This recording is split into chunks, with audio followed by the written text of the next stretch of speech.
ఎలాంటి సూత్రాలు మనం పాటిస్తే ఈ జబ్బు రాకుండా మనం చూసుకోగలం? దీని గురించి మనం మాట్లాడుకుందాం. మొట్టమొదటిగా మరి ఒకవేళ మీరు పొగ త్రాగుతున్నట్లయితే మానేయాలని నేను మనవి చేస్తున్నాను. ఎవరైనా కూడా పొగ నములుతున్నట్లయితే పొగాకును దయచేసి మానేయండి. మొట్టమొదటి సూత్రము పొగాకు నమలటము, పొగాకు త్రాగటము మానేయాలి. దీనివల్ల 40 నుంచి 50% క్యాన్సర్లు మనం నియంత్రించవచ్చును. సో కాబట్టి మొట్టమొదటి సూత్రము పొగాకు మానేయడము.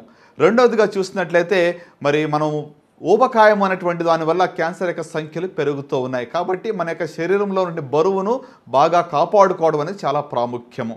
అలాగనే మూడవదిగా మరి ఫిజికల్గా యాక్టివ్గా ఉంటాం. అంటే మనం ఫిట్నెస్ చాలా ప్రాముఖ్యమైనటువంటిది కనుక ఈ రోజుల్లో ఒత్తిడి ఎక్కువగా ఉంటుంది. కాబట్టి మనం క్యాన్సర్ని నియంత్రించాలి అంటే ఫిజికల్ యాక్టివిటీ అనేటువంటిది చాలా ప్రాముఖ్యము.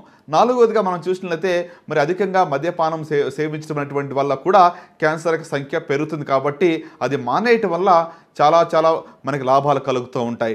అలాగనే మరి ఐదవదిగా మనం చూసినట్లయితే అధికంగా మరి సన్లైట్లో ఎక్స్పోజ్ కాకుండా ఉంటాం. సుమారుగా 2 గంటల నుంచి 4 గంటల సమయంలో అల్ట్రా వైలెట్ రేస్ యొక్క రిస్క్ ఎక్కువగా ఉంటుంది. కాబట్టి ఆ సమయంలో ఎక్కువగా మరి ఎండలో ఉండకుండా ఉంటే స్కిన్ క్యాన్సర్స్ నుంచి మనం ప్రొటెక్షన్ మనకు దొరుకుతూ ఉంటుంది. అలాగనే మరి ఏడవదిగా మనం మాట్లాడాల్సి వస్తే కొన్ని స్క్రీనింగ్ టెస్ట్ అనేటువంటివి అందుబాటులో ఉన్నాయి. అలాంటివి మనం చేయించుకున్నట్లయితే జబ్బు మనలో లేకపోయినప్పుడు కూడా లక్షణాలు మనలో లేకపోయినప్పుడు కూడా ముందుగానే ఈ యొక్క జబ్బును కనుగొనటానికి వీలు పడుతూ ఉంటుంది.